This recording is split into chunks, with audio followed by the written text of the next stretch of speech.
Just killing my pockets, bro. Nobody is consistent. You got I call him Luther. That's why I called him. He was killing like that. He was Luther. Now I don't know who he is. He ain't Steph Curry no more. He's Waddell. He turned into Waddell after.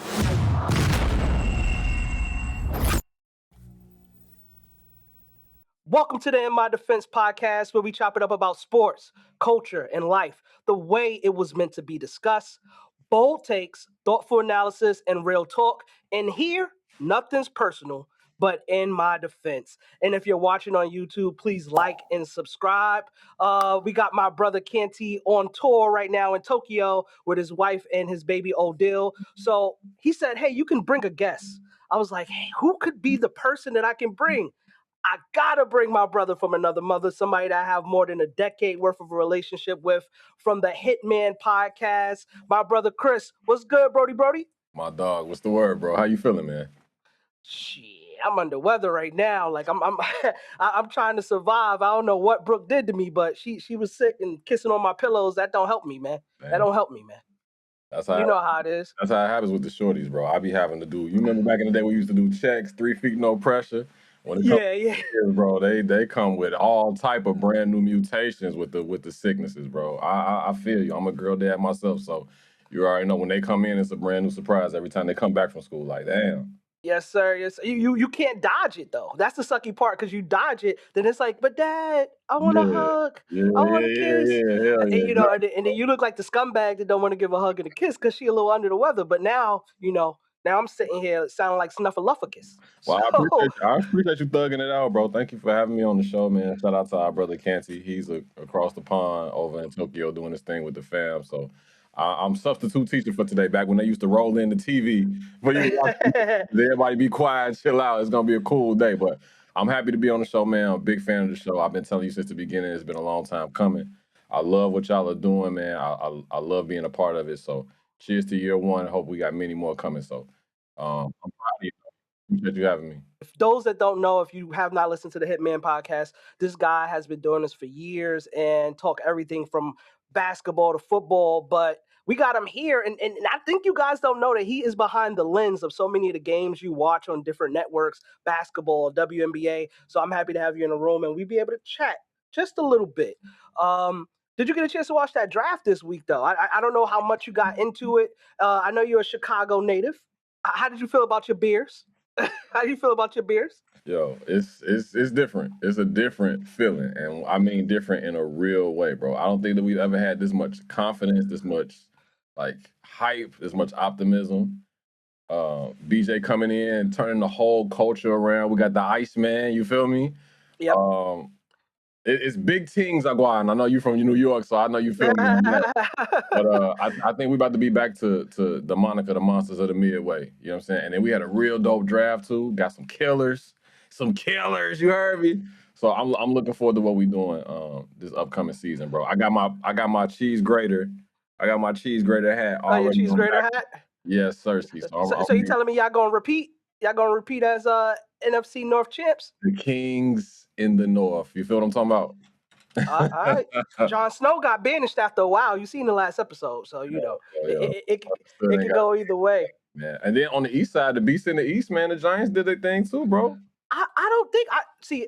My winner for me on the East Coast wasn't the Giants. It was more so the Jets. I think the Jets did their thing, being able to get the top pass rusher in the draft. Then they got Sadiq. He's 250 pounds, running 4.3, one of the best tight. He is the best tight end in the draft. I think they got some good players, but I do agree the Giants did fix that Dexter Lawrence problem. Right. Got some good pass rushers. We'll see what happens, but health is wealth in the NFL. You never know which way it's gonna go. Hey man, I need Hard Knocks Harbaugh to do his thing. You feel what I'm talking about? The first draft that I ever was excited about, I was an attendee. I went, my brother, my mom, because we were big football heads back in the day, but I actually went when Eli got drafted to the Chargers, traded to, you know what I'm saying, the hometown Giants. This for all you youngsters out there. This how far we go back, man. But yeah, that was one of the most electrifying events that I've ever been a part of. I've been blessed to work a few of the drafts live. This last one took place in Pittsburgh. They've been bouncing it around from city to city. It's an exciting event, obviously not just for the young men that are getting drafted and the life-changing, mountain-moving things they're going to do for their families, but just the fans of these great teams in the NFL. You gotten to see a lot more interaction. You see fans coming up there. There was one young lady that went up there. I think she's from across. She's from out of the country, and she came. She's Yeah, a UK, I think. She Pittsburgh was from fan. Britain. Yeah, Yeah. she came out there and threw some shots at the Ravens. You know what I'm saying? Oh, but I mean, okay, Ravens fan threw shots at the Steelers. well, I know Ingram came on stage with his son, Big Trust. Right. You know what I'm Big saying? Trust. But yeah, man, the draft was dope. It was a vibe. It was an excellent event. I wasn't able to be there in person. I got a bunch of friends in the business that were there. Boots on the ground. I've been covering NBA playoffs, so I literally just got back today to come chop it up with you. I was at the Cleveland Toronto game last night. But yeah, man, the draft was a vibe. Don't jump in there because a lot of people don't know. We really got you here for playoff basketball. Canty is a football whiz, but I had to bring one of my basketball whiz on the show. You just talked about that Cleveland Cavaliers matchup versus the Toronto Raptors. At first, I thought it was going to be history repeating itself, where Toronto can never beat Cleveland, Yeah. and then now we're seeing a 3-2 series. You were at that game. I know it was electrifying. Dennis Schroeder had almost 12 of their, I think, 14, 15 points in the fourth quarter, Yeah. going busy. What did you think being there live, feeling that atmosphere? How was the game? So first off, playoff basketball is like nothing else. Like I would say playoff football and playoff basketball almost rival each other, parallel each other in regards to the tension, the electricity, the competitive nature is always heightened when it comes to the playoffs, right? Yep. Cleveland is a great sports town, a very historic, prestigious sports town. They got a lot of sports lore, a lot of sports history, a lot of sports greats.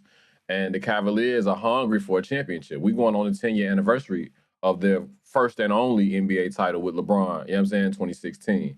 So they have what we thought on paper at the beginning of the year, top to bottom, the most solid team in the NBA outside of the Thunder. But they're very young, right? You got a superstar talent in Donovan Mitchell. You got an all-star, a Hall of Famer in James Harden, a defensive player of the year in Evan Mobley won it last year. A championship winning coach in Kenny Atkinson. So you thought top to bottom they would have those pieces. Then they made that trade with Garland, obviously for Harden, at the midway point of the season, and you thought that they were going to steamroll on their way to a championship or even at the very least an NBA Finals appearance. But they can't get out of their own way, bro. You know what I'm saying? Nah. That's the issue with Toronto, like you said before this. They haven't beaten the Cavs in Cleveland in a playoff series ever before last night. Yep. Before this series, excuse me. Cleveland ended up winning last night, and they're on the verge of finally closing this series out. And that's the other part of this. These playoff series, first round series, have been really interesting because you would think a lot of these teams that were touted in the top four of the brackets on the East and West would have made short work of the bottom seeds. But that ain't really been the case. I covered the Detroit Pistons, Orlando Magic series all over the weekend. I did games 1 through 4. And you thought that was going to be short work, but the Magic we were talking about, they were on the verge of doing a overhaul with rumblings about Giannis coming to the team. Maybe what's the future for Jamal Mosley? But now they're looking as tough as anybody. You know what I'm saying? They looking like David and Goliath. That's what they looking like. It's a back and forth thing, and not only that, but last night was electrifying with Cade and Paolo going for 45 in the game. I was at both of their drafts, right? They got drafted number 1 back-to-back years. We talking about them being the future of USA basketball in the Olympics, and they're showcasing like why one they're marquee players, why they're the captains of their teams, but also they're giving us great basketball, bro. Like just really, really good nostalgic playoff basketball, tough, contentious. We seeing a little bit of smoke, right? Yeah. A We little seeing rumble, a bit of little smoke. push, a little here and there. Yeah, we thought, and not for nothing, we getting a little bit of drama too. I ain't gonna touch too much on it, but it's some personal stuff that's going on between some of these teams, especially with the Magic and the Pistons. There's some personal stuff that's going on outside of the series that's playing into that. Obviously, the dunk of the century, the dunk of the decade, Jamal By Cain on Cade? Jalen Duran. Yeah, bro. Yeah, bro. We're gonna get into that later on in terms of like nostalgic moments. But just in terms of playoff basketball, those are a couple of examples. Like I said, the Cleveland and Toronto series has been interesting because we expected Cleveland to kind of make short work of the Raptors. They don't really have a quote unquote superstar. Brandon Ingram got hurt last night. It's looking like he's gonna be out for the rest of this series if it's extended to 7 games, if at all. A first year head coach for the Raptors versus Kenny Atkinson, who's a perennial coach. He was on the Warrior staff. He coached the Brooklyn Nets, right? So we thought this was gonna be an easy sweep or a gentleman's sweep. But the Raptors are showing some spunk. They're showing some fight, some fire. We seeing Scotty Barnes grow up in front of our eyes, right? And they're injured. Mind you, keep that in mind. They were out Emmanuel Quigley for the entire series. Brandon Ingram just went down, but they still showed grit. It was a close game up until the very end of it. So I'm kind of disappointed in the Cavaliers by how they handling things. Their defense has been waning for the second half of the season when we thought that was going to be like their anchor, like that's their stalwart when it came to Mobley and Allen clogging up the paint. And then on the other end of things, like Donovan Mitchell, James Harden was supposed to be two-way players and then high-volume scorers, but it's just been a difficult series for them. I don't know if you equate it to being a bad matchup or it's just the Raptors are better than what we thought they were. I don't know how much of the Raptors being better than we thought they were versus inconsistency from some of the star players. Donovan Mitchell, that game 4, he gone 6 of 24 in a performance last night. He didn't even play the majority of the fourth quarter. I mean, you stay with the hot hand, and the shooter was a hot hand.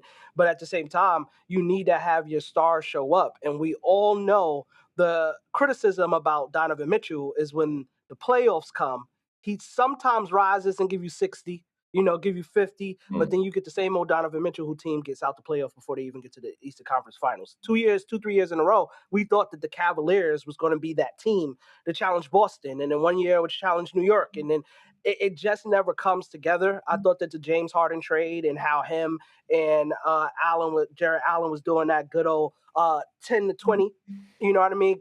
20 and 10. Jared Allen was averaging 20 and 10 since James Harden got on the team. I thought it was going to be the same pick and roll setup game that we'll see in the playoffs, but it just seems like the offense is changing.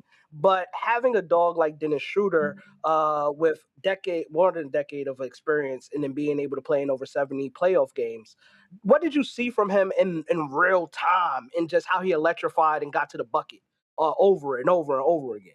I've always been a fan of his poise. I haven't just seen him here. He's been on so many teams in the NBA, but that job security is because he's a leader.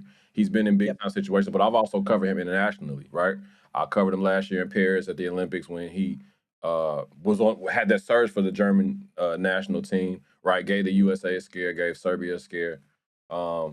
He's just a bona fide hooper, bro.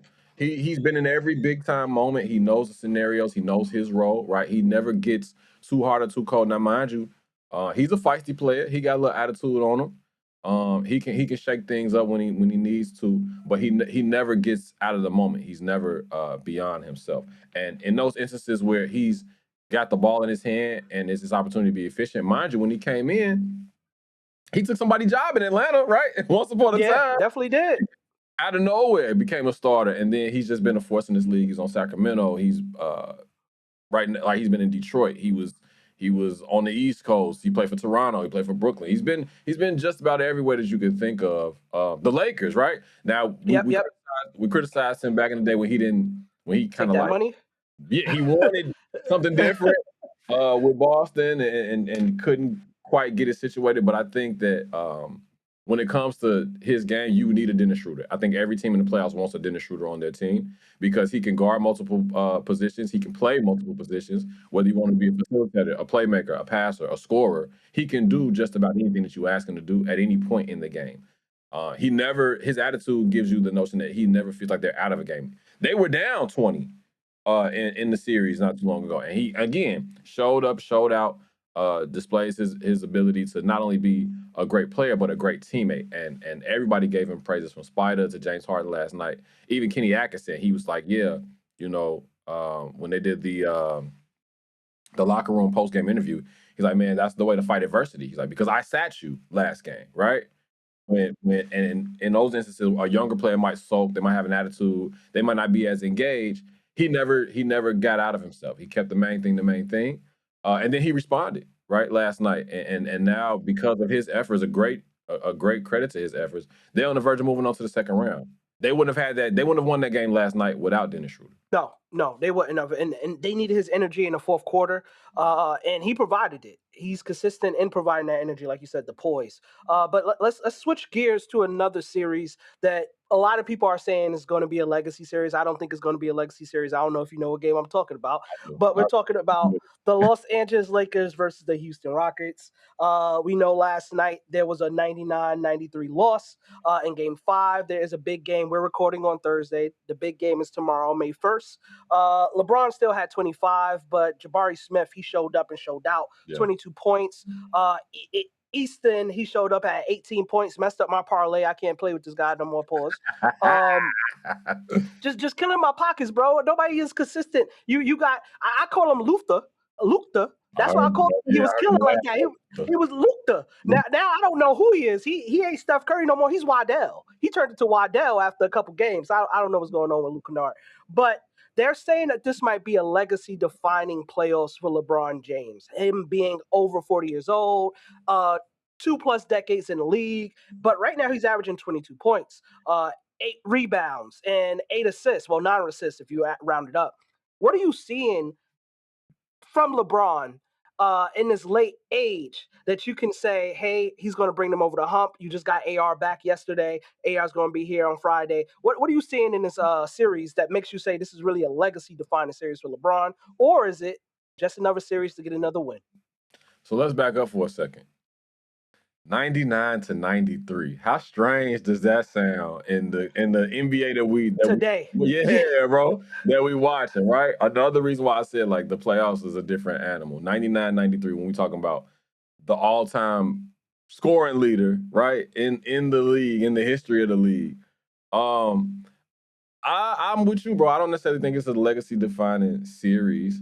I am interested, fascinated almost, as to why the Lakers are struggling to close out this series with no Kevin Durant, with no Fred VanVleet, and with Alfred Sengun playing really inconsistently, right?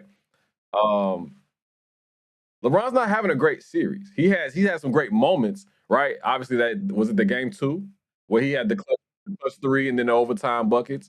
So that was turning the clock back. Those were vintage, right? Hall of Fame clutch moments.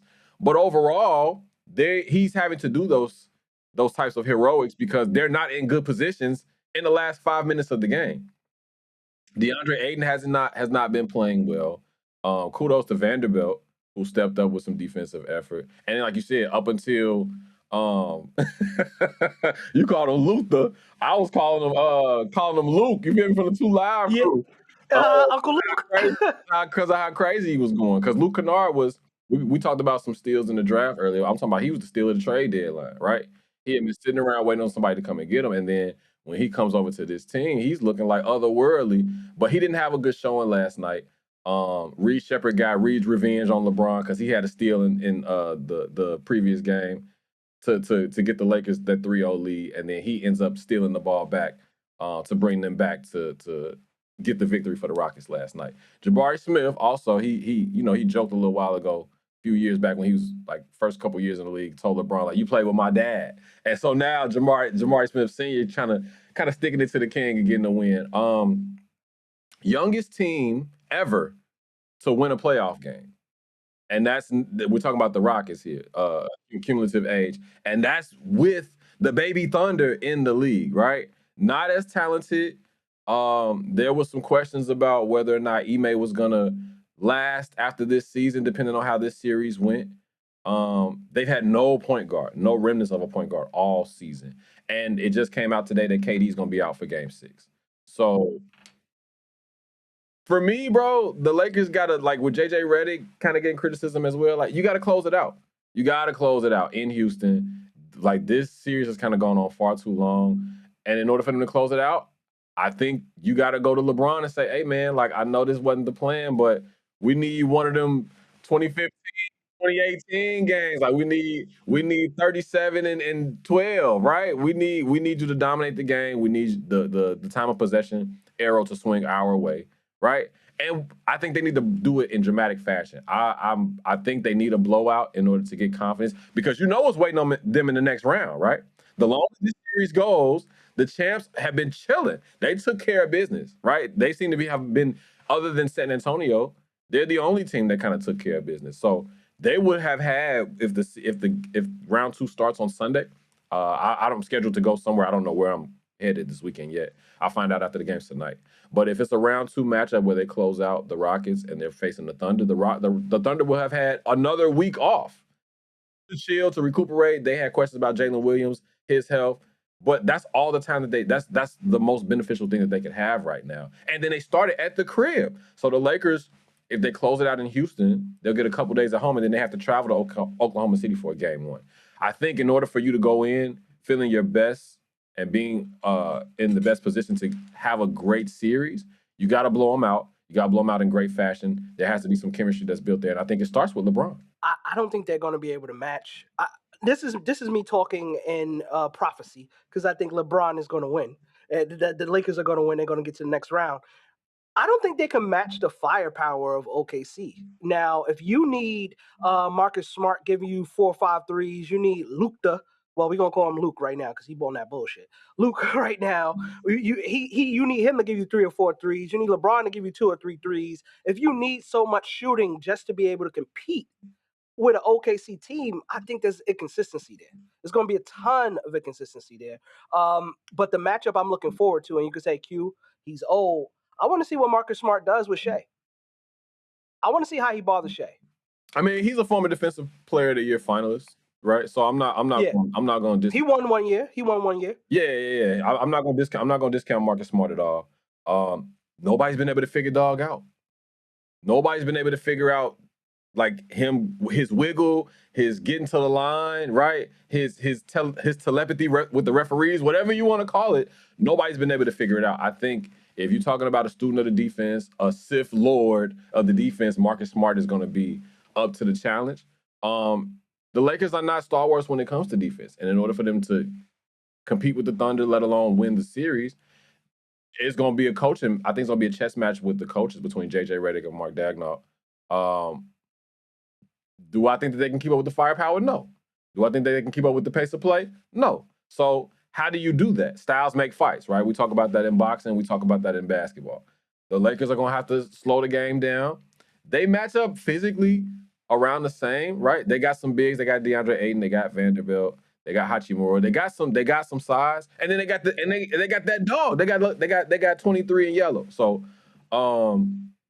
it's going to be about who controls the pace and who controls the leverage of the game. I think the momentum is going to determine. If the Thunder do what they normally do and steamroll folks, get 35, 36 in the first quarter at the crib where it's rocking. I don't know if you've ever been over there to OKC's arena, but electrifying is not a strong enough word. If they get to going crazy, and then your AJ Mitchells and your Kendrick Williams and your Jalen Williams, and you feel me? If they start getting rocked, and we ain't even got to the Chets and you feel me?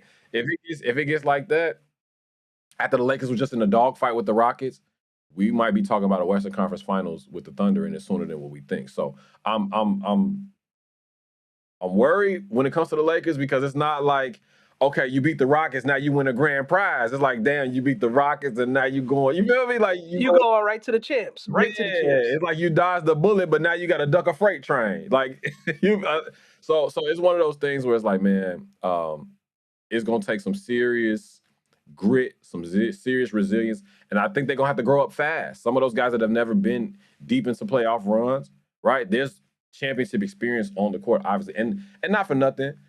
It may be difficult playing with LeBron.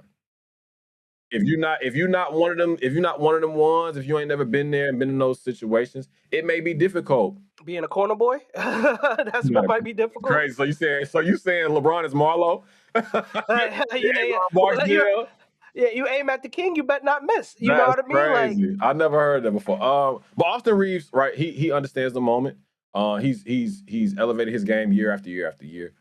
He's been a highly sought after player, and I think that LeBron trusts him, right? That injury at the end of the year with that hip, I was there for that game, and it was not something that you really were, like, it didn't seem like much at first, but when he started being out for those first couple games in the playoffs, like, oh, this is not going to be good. And LeBron in his 40s, you asking so much of somebody in their 40s, bro.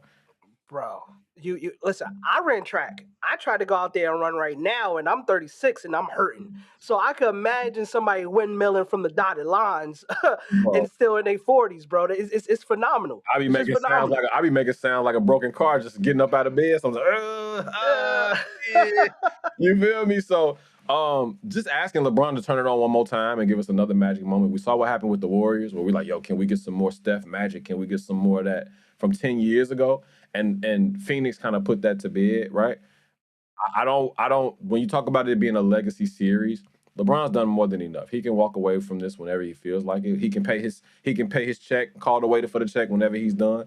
But at this point, he can sit at that table and drink wine and chit chat. If he want to order some more dessert, like he done ordered up enough food, he done cut up the steak, he done had the mashed potatoes and the it's asparagus. on the NBA at this point. You It's heard? on them. Yeah. It's whatever he wants to do at this point. So I think if he wants another ring, if he wants another opportunity at a championship with the Lakers, I think that he's gonna have to tell these guys like, yo, in order for like this is real. It's not for fun no more. When we get in, we gotta go in and take care of business. Now, do I think they're gonna win the next game? Yes, I think they're gonna close them out because with KD being out, whatever the situation is with Kevin Durant, and that's a whole nother topic for a whole nother show. But whatever's going on with KD, I don't think that if the Rockets even do beat the Lakers, that they can overcome that against the Thunder. And as a fan, I would much rather see the Lakers and Thunder series than the Rockets and Thunder series. So I think they're gonna win. I think they're gonna win big, and I think they're gonna try to take care of business so they can get that whatever rest they can. Every ounce of it they're gonna need to go up against the champs, who look like short of an injury, they're gonna repeat. Yeah, yeah. And I mean, we know back in the days in the 2000s, early 2000s, late 2000s, the Spurs were very good at matchup and making sure, hey, I was a 6 seed because I want to go against this guy and I got a Right. better chance of getting to the Western Conference Finals. I didn't see a lot of that this year. I feel like a lot of people are going to run into the wall and they're going to run into some bad competition that they don't want to see. Denver. Before we get to 99 problems, though, there's two matchups that on the East Coast, we talked a lot about West Coast. You talked a little bit about the Magics in the Detroit series, but 76ers versus the Boston Celtics and the Knicks versus the Hawks. Yeah. Those two series, they're on a collision course of meeting each other. It looks like Boston is finally getting healthy, 100%.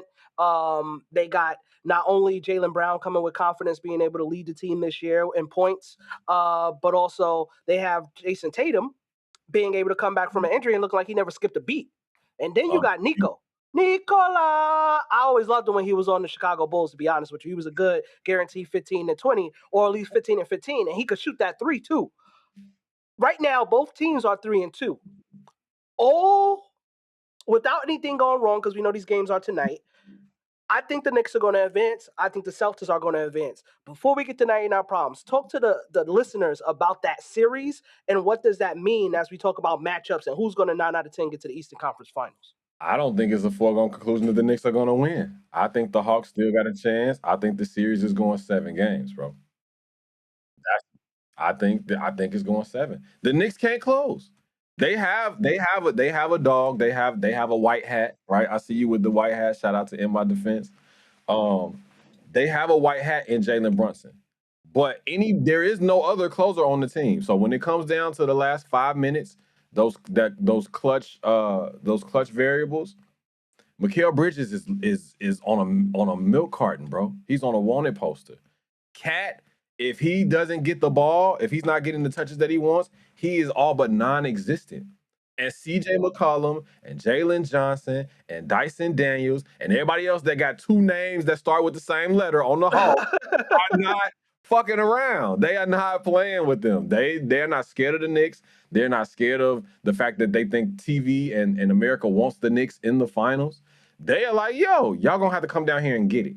Y'all gonna have to come down here and earn it. I think Quinn Snyder's doing an amazing job with his rotations, shortening up the rotation. I think Nickeil Alexander-Walker is going galactic. I think he made some serious money, becoming the most improved player of the year and upping his scoring average. And I think if the Knicks are not careful, if they don't slow the game down, if they don't play physical, if they don't get a Mitchell Robinson and a Josh Hart sighting, they are going to lose. Now, in regards to Boston and Philly, I think Boston's playing with their food, bro. I don't think Philly. Philly's a nice story. I love VJ Edgecombe. Maxey has completed his full coming out party. We at the after party with him now. He was third in the league. I think he's top 5 in the league in scoring this year at 28.6 points a game. But Embiid on an emergency appendectomy, who has not played 50% of his games this year, you cannot expect him to come in off the street and beat Jaylen Brown, who is going to be top 3 MVP candidate or top 5 MVP candidate, first team All NBA, and a Jason Tatum, who is frothing at the mouth to prove to y'all that he has Mamba mentality coming back from that torn Achilles. They are on a collision course with an Eastern Conference Finals appearance, in my opinion. When you got a struggling number 1 in Detroit, the Knicks don't know if they're coming or going. Boston is like, yo, this is business as usual. This will be their third. If they make it, this will be their third finals in the last 5 years. Right. And this is an experienced duo. They've been potentially, if they go to the Eastern Conference Finals, it'll be like their 8th or 9th together. And they're not even 30 years old yet. Neither one of them. Joe Mazzulla is a psychopath head coach. They got some huge contributions from people that you would have never even thought of. Baylor Shireman, for those that are not familiar, a Sam Hauser, a Jordan Walsh, who I covered in high school and then in college at Arkansas when he was there with Anthony Black, Nick Smith Jr. He's given them great defensive effort. Luka Garza, the zombie Luka Garza. You know what I'm saying? I think Boston is gonna beat Philly soundly. I think Podcast P is gonna be back on the scene. He gonna give us some stories. I think Nick Nurse is on the hot seat. I think we've seen the last of the process. I think Joel Embiid is gonna be traded, if not floated for a trade, in order for the Sixers to get better. But I think Boston's gonna move on, bro. And again, if the Knicks are not careful, they're gonna look up and they're gonna be out in Cancun with Charlotte and with Portland and anybody else that's been out. Yeah, and just a little fun stat. CJ McCollum is 22 of 32 whenever Jalen Brunson guards him. They averaging 82% true in the shooting. press conference. They asked him directly. He said, "Do you like that matchup with Jalen Brunson?" He said, "What do you think?" He said, Barbecue chicken. Yeah. So, and honestly, just for everybody listening, I hope Jalen Brunson took that personal. I hope he saw that clip. I hope he takes it personal. I would love for him to go for 45 like Paolo and Cade did and close it out. But Atlanta's too fast. They got too much youth. They are shooting. Their efficiency is in the upwards of the 60 percentile. And they are hungry. They are out to prove a point. Like, just because y'all the Knicks don't mean that y'all gonna come in here and you know it, bro. We got a ton of homies that from New York that live in Atlanta. So they're gonna be out there with the Knicks jerseys, but I'm not sure it's gonna make a difference when you go to State Farm. Yeah. My baby bro has been going to the games. He said the tickets are pretty good. He lives in Atlanta now, so he's been able to go to the games. I just tell him calm down because you don't need to rumble over no New York Knicks. They ain't that good. But I hear you. I hear you. Listen, I know you listen to the show, and I hope you're excited about this segment, but we always say we got 99 problems, but a take ain't one. This is the part of the show where we kind of get into some nostalgic listings, rankings, and we just talk a little bit more about some of the things around sports in depth. This week, knowing that there are some players, I thought the Magic was about to get Detroit out of here. So this week, we actually did the biggest upsets in playoffs history. Chris, usually I tell the other Chris, CC, I usually call out some teams, call out some historic moments, and then he feeds off me. So we're going to do the same thing, brother. We've been rocking out for more than 15 years. I know we got alley-oop, LeBron James, Dwayne Wade all day. So we're going to get that done. So let's talk about 3 big playoff upsets. And if we got to talk about anything, we have to talk about the 2007, we believe, Golden State Warriors versus the Dallas Mavericks. They were able to beat the Mavericks in 6 games. They were the first 8th seed to beat a number 1 seed. And we know Dirk was going stupid that year. Beyond stupid that MVP, year. right? I mean, we know he got revenge. He was MVP. He got revenge a little bit later, but it wasn't on those Warriors. What do you think about that series? And just give a little take about that upset. It was Americana, bro. It's something that, like, we talk about the underdog, there's a true definition of it. You can talk about BD, Matt Barnes, Steven Jackson. Shout out to all the smoke and them fellas over there. It was crazy to watch in real time. Like, what's happening? It wasn't like the Mavericks weren't showing up to play. Don Nelson is the king of the offense, right? The architect of the offense. But they just would not die. And again, like I said, when it comes to some of these arenas and there's 6 men, we just talked about OKC. If you've never been to the Roracle, it's no longer around. But if you've never been to the Roracle, aka Oracle Arena, that is almost like having 6 players on the court versus 5. It was next level every time that they went up against the Mavericks, especially in that arena, and getting them up out of there. I know you remember the clip.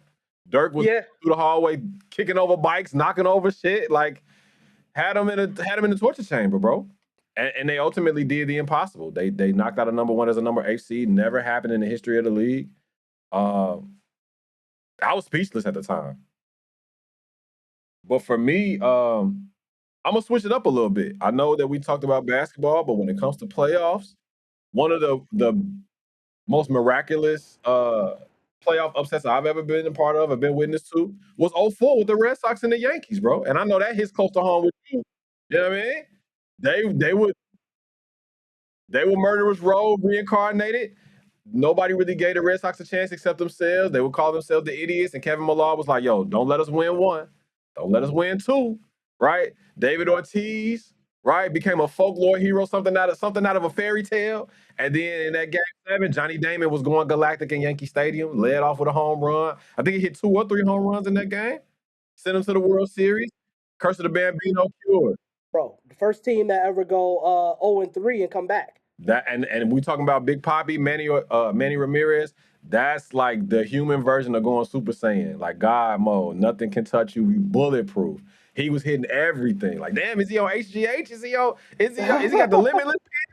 You know what I'm saying? What's the deal? What's going on? How is he knocking everything? He was looking like Shohei before Shohei. But that was one of the greatest upsets I've ever seen. You know. And then, of course, we got to talk about 2016, like I said, the 10-year anniversary. 73-9 Warriors. You know what LeBron, I mean? nobody gave him a chance. Coming back from 3-1 deficit. Him and Kyrie, 40 points. Back to back. First teammates to ever do that.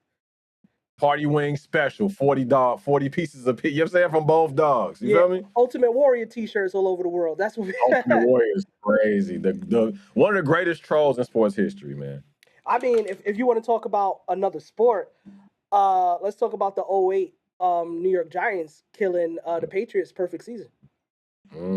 That was definitely an upsetter. You had miraculous catches. You had Tom Brady seeing ghosts out there. You know what I mean? You had Plexible being able to catch that touchdown at the end of the game. You had so much going on around the game at that point in time around the Patriots, being able to break records after records after records, having Randy Moss, having Tom Brady. We knew he was a GOAT back then, but having Tom Brady and having a GOAT Randy Moss, one of the GOAT wide receivers in the game, that was a big playoff upset. Nobody seen it coming because we thought that the Miami Dolphins was about to be sad that they 72 season is a little washed now. They wasn't drinking champagne no more. Yeah. Oh well, can we leave with one more? Let's talk about.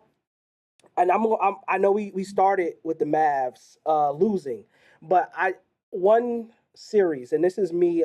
Everybody has to understand. Tracy McGrady is number 1, LeBron James number 2, Zeke is number 3.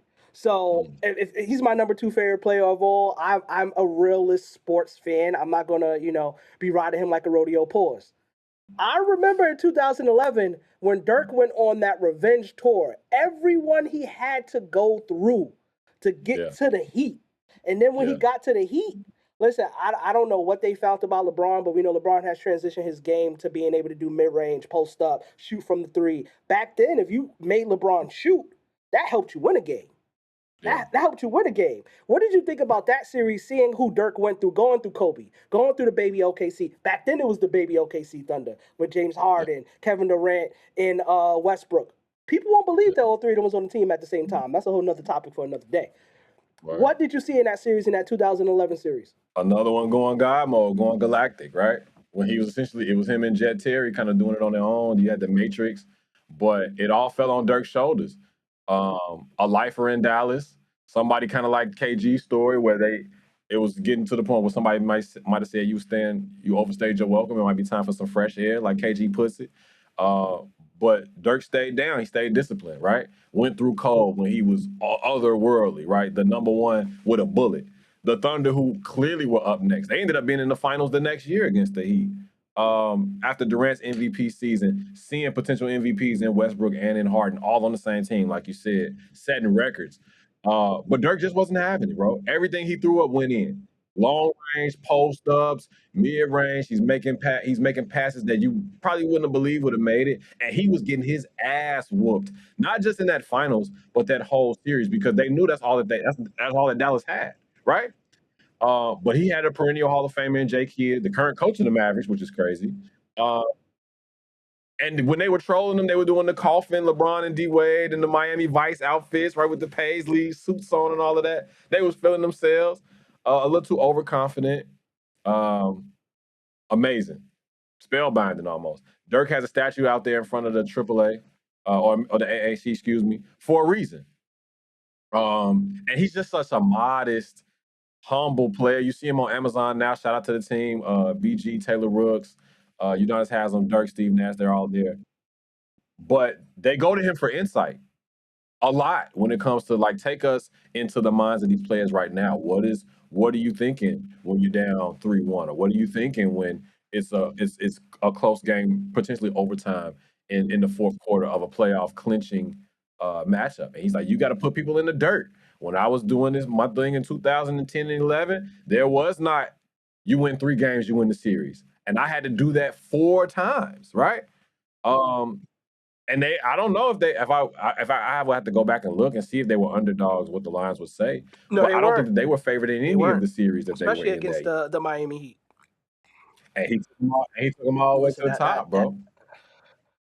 With the German Yeah. streak, he was putting it on their head. Take that with you. Take Listen, that with you. that made the big three in Miami reconsider everything they were doing.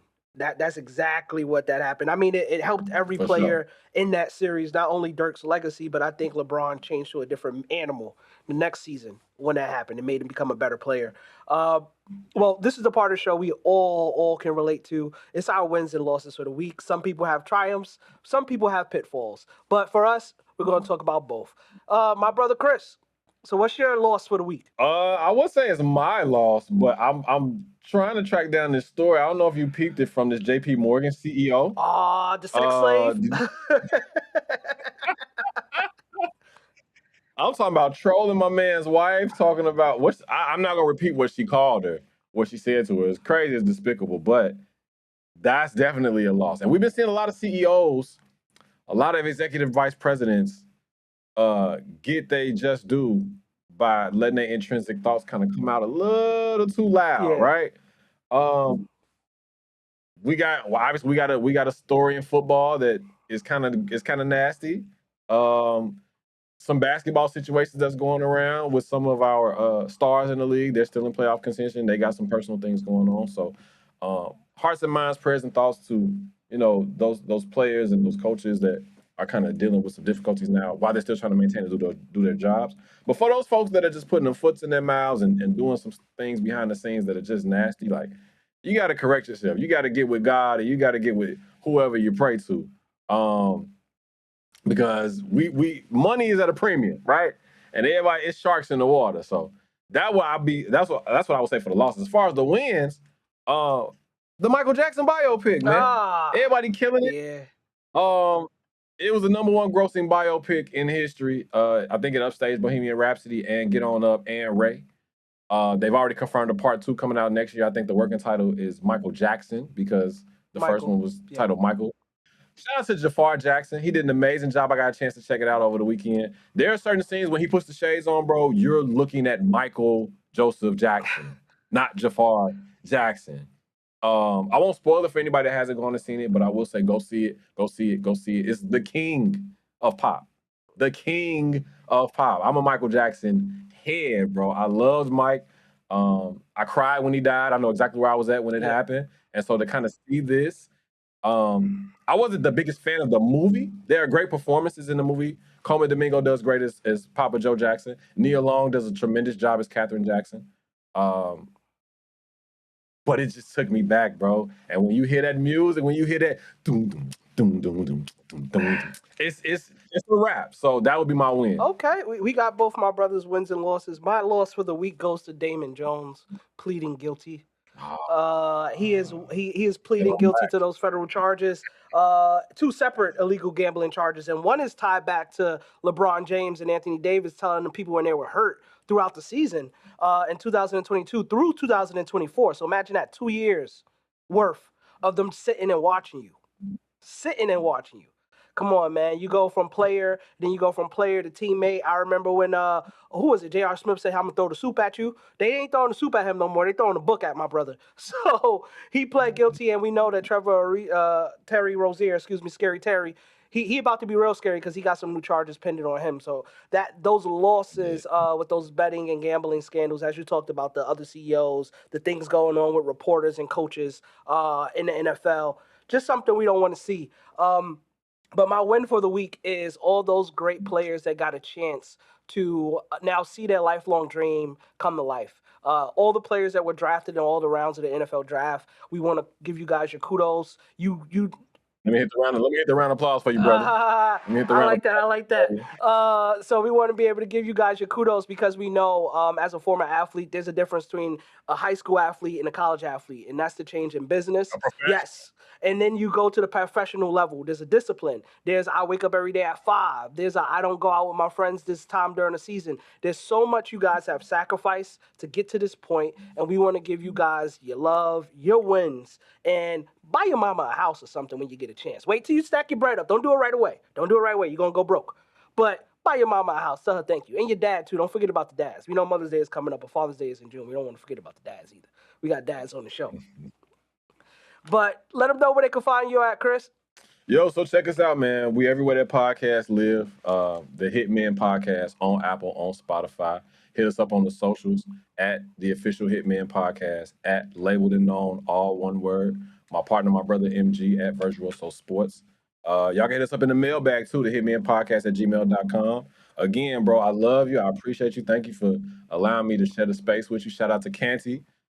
Big Noops, right? In my defense, let's run it up. Super subscribe, super subs, all of that. Like, share, pass it around, blow it up. We trying to go galactic in the 26. Yes, sir. Yes, sir. Listen, brother, Canty already texted me on the side. He said we might need you for one more week. So let's see what your schedule is looking like, and maybe we get my brother back. And we're going to be in the heart of the playoffs at that point in time next week. We'll have the next rounds going. Transition offense, right? 3-man weave, throw it up. I pass it to you, you throw the lob, and Canty gonna come in and smash that. You feel me? And for people that don't know, season 2, we're going to do more of this round table where we have guests come in. But we had to make sure that the first guest was my brother, not only my frat brother. So he's a noob. We're always an all noob podcast. That's the craziest part.